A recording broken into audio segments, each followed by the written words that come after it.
Yo, mambo vipi watu wangu, kama kawa kama dawa mzee, hapa ni Tom P, au sio? Nashukuru Mungu kwa sababu ya nguvu na uwezo ambao Mungu ameachilia juu ya maisha yangu, au sio? Mimi sina mengi siku ya leo, nimekuja niwasalimie na niwaambie kwamba Mungu anawapenda mahali popote mlipo.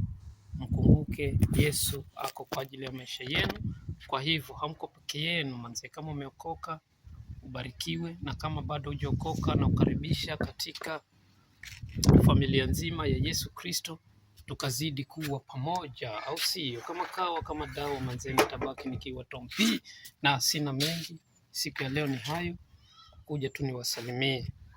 Kwa hivyo kama uko na lolote la kuniambia, unaweza comment hapo ili uweze kuniambia chochote kile.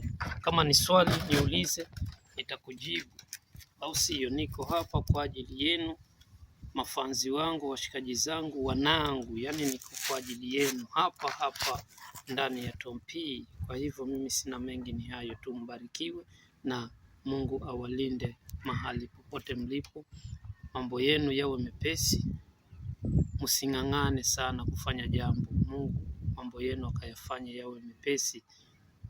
Msiwe watu wa kung'ang'ana, msiwe watu wa kuhangaika ndio mpate jambo.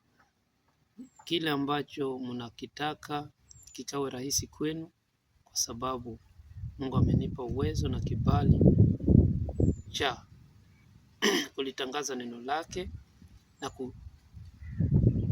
kutamkia mambo ya baraka, kwa sababu Mungu ndo amenipa hicho kibali, nikaweze kutamka baraka kwenu, nikaweze kutamka wepesi wa maisha kwenu. Msiwe watu wa kuhangaika, msiwe watu wa kupata tabu, msiwe watu wa yani kitu kidogo tu, hata kama ni shida ya 500 basi mpaka mtu ang'ang'ane ndo apate 500. Hapana, wewe ukawe mwepesi, kila kitu ambacho utakuwa kitafuta ukakipata. Yani ukinyosha mkono uwe ukirudisha haurudi kitupu, ukinyosha mkono urudi na kitu, au sio?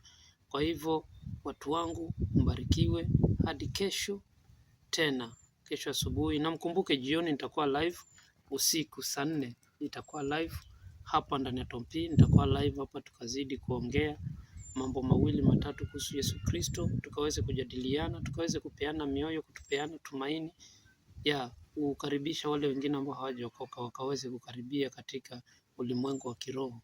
Wale ambao hawajaokoka, wale ambao wameokoka, tukazidi kuombeana, yani shetani asituweze tena, vile tulitoka kwake tukaweze kuendelea mbele na kumfuata huyu Yesu Kristo. Nitakuwa live jioni kuanzia saa 3 hapo, mtegee kuanzia saa 3 nitakuwa live, hata kama ni kipindi chetu cha 1 hour ama 30 minutes, bora tukaweze kujadili mambo ya Mungu. Yani tutaenda na masaa kulingana vile Mungu atatuongoza, au sio? Kama kawa kama dawa mzee, muone mchana mwema kwenu nyinyi nyote, au sio?